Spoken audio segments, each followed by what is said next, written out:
Abdul Rachid Sana est un chef d'entreprise qui se veut proche de ses collaborateurs et qui n'hésite pas à coacher, à partager son expérience avec les plus jeunes. Il est convaincu qu'un métier comme l'architecture, qui fait appel à la créativité, nécessite de l'humilité. Aujourd'hui, celui qui fait partie des plus jeunes architectes burkinabés ne ménage pas d'efforts quand il s'agit de tendre la main à la jeunesse en mettant un accent particulier sur la promotion du genre. Car conscient qu'il est important de donner de la chance à un apprenant afin qu'il puisse faire ses preuves. Puisque étudiant en architecture au Maroc, il a lui-même dû saisir la seule opportunité à lui offerte pour prendre son envol. Pendant nos 6 années, il faut dire que voilà, on avait quelques temps libres que on exploitait généralement en fait pour pouvoir investir un peu les cabinets d'architecture histoire de se faire un peu d'expérience. Et c'est dans ce cadre-là que moi, généralement, je ciblais vraiment les cabinets les plus connus et voilà, dans lesquels je suis à même d'apprendre beaucoup, quoi.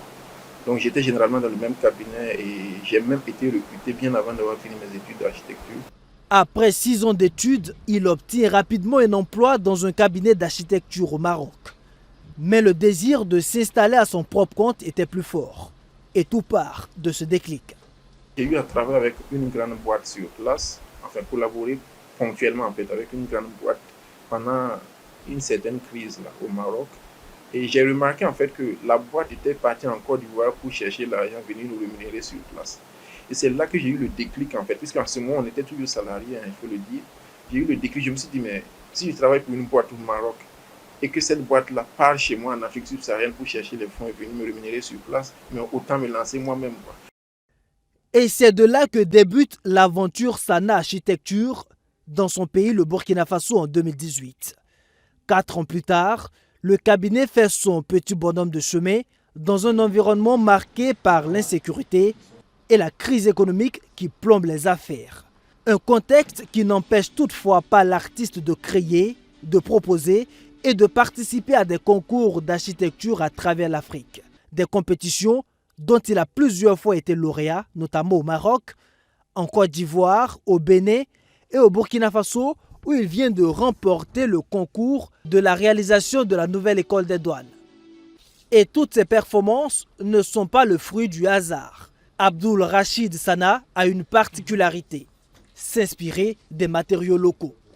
Utiliser nos matériaux locaux pour produire une architecture adaptée à nos réalités. Donc, de façon globale, c'est vraiment l'aboutissement où on veut aller. Donc, on espère bien que d'ici là, on va réussir à imposer la vision et que d'autres personnes vont suivre la tendance. Vous savez, on a des confrères qui ont déjà montré la voie. Je pense que vous avez entendu parler du prix Nobel de l'architecture, si on peut dire ça entre guillemets, et Francis Kéré, qui a déjà démontré par A plus B que c'est possible quand on le veut.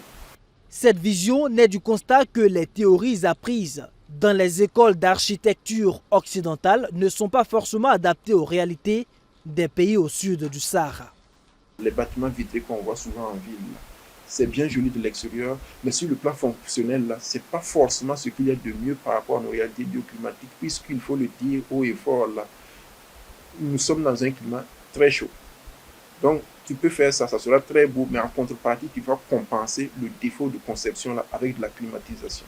Et dans un pays qui importe des matières premières pour pouvoir s'alimenter en énergie, là, il faut dire que ce n'est pas adapté.